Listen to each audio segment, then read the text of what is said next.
Welcome to The Explainer. Today, we're going to tackle a huge question in the search for truth.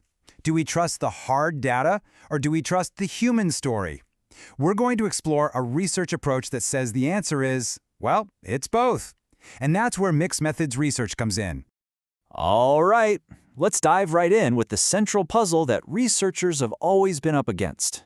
When you want to understand our incredibly complex world, what really tells the truth? The numbers or the stories? You know, it's this classic split. On one side, you've got the 30,000-foot view. This tells you what is happening, the big patterns, the trends, the statistics. And on the other side, you have the boots-on-the-ground story. This gets at the why, the lived experiences, the context, the emotion. One gives a subjective measurement, the other gives a subjective meaning. But what if you need both to see what's really going on? Our source material frames this challenge in a really cool way, not as a simple choice, but as an expedition. To really get to the truth, a researcher has to navigate this vast, complex landscape of information.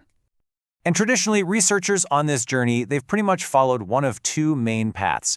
You've got the quantitative trail and the qualitative trail.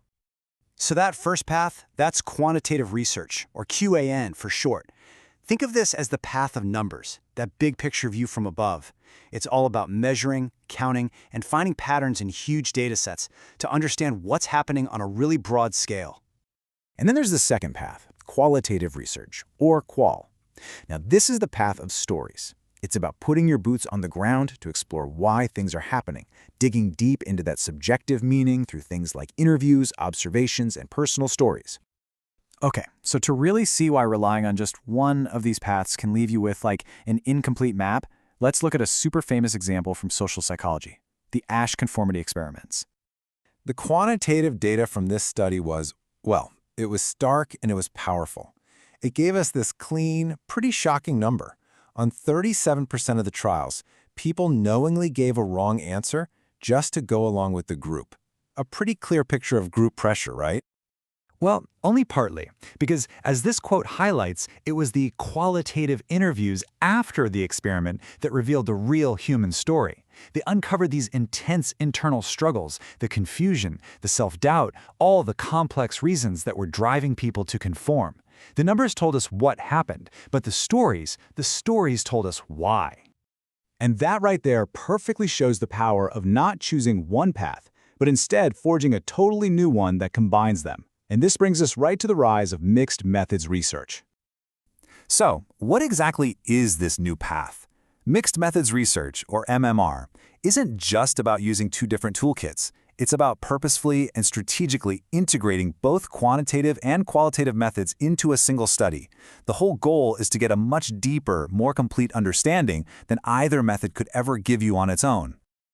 And the key thing to get here is that this mixing is totally strategic, not random at all. For example, a researcher might start with stories to explore a new topic, and then use what they learned to build a big survey. Or they could flip that script entirely. Start with a survey, find a surprising result, and then use in-depth interviews to figure out what's going on. They can even collect both types of data at the exact same time to create this incredibly rich, complementary picture right from the start. But here's a really critical point the source material makes. To go on this mixed methods journey, you need more than just a map of techniques. It takes a specific kind of toolkit, a mindset that every explorer really needs in their backpack. So what's actually in this backpack? Well, we're talking about real open-mindedness to different perspectives. We're talking about reflexivity, which is that crucial skill of understanding how your own background and biases shape what you see. Patience and deep listening are in there too. And absolutely critically, a strong ethical compass. And listen, this is not just some checklist you run through. As researcher Jorianne Hall puts it, an ethical mindset is absolutely imperative. It's about a deep commitment to respecting the participants and the local context of the research. It's really the foundation of any work that you can trust. So, let's see how all this builds in the real world. We're going to visit a landmark case study where this exact approach made a profound difference. All right, so check out this study. It examined the impact of a factory closing down in an indigenous community. The quantitative data on household income was vital. It clearly documented the scale of the economic hardship. But that was literally only half the story.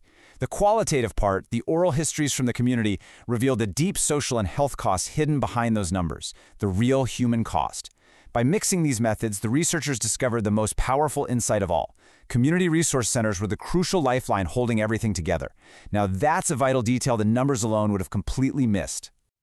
And that right there is why this stuff matters so much. By combining methods, research can move beyond just, documenting a problem and start enabling real transformative change. It actually becomes a tool for social justice. Okay, so where is this whole expedition headed next? I mean, we're entering an era with an unprecedented amount of data, and the entire landscape of research is being completely redrawn by new technology. The next frontier is moving us from traditional tools like surveys to a world just full of ubiquitous sensors and massive data sets. The entire map for researchers is being redrawn as we speak. I mean, just look at these new territories we can explore. We have big data, ubiquitous computing with sensors all around us, citizen science that involves the public directly, and digital ethnography, which is kind of like anthropology for online communities. These tools are creating incredible opportunities to blend quantitative and qualitative insights in ways we've never even imagined. And that all brings us to our final and maybe most crucial question. As we start mapping our world with more data than ever before, using all these powerful new tools, how do we make sure we don't lose the human story at the heart of it all? Now that's the challenge and the promise of seeing the full picture.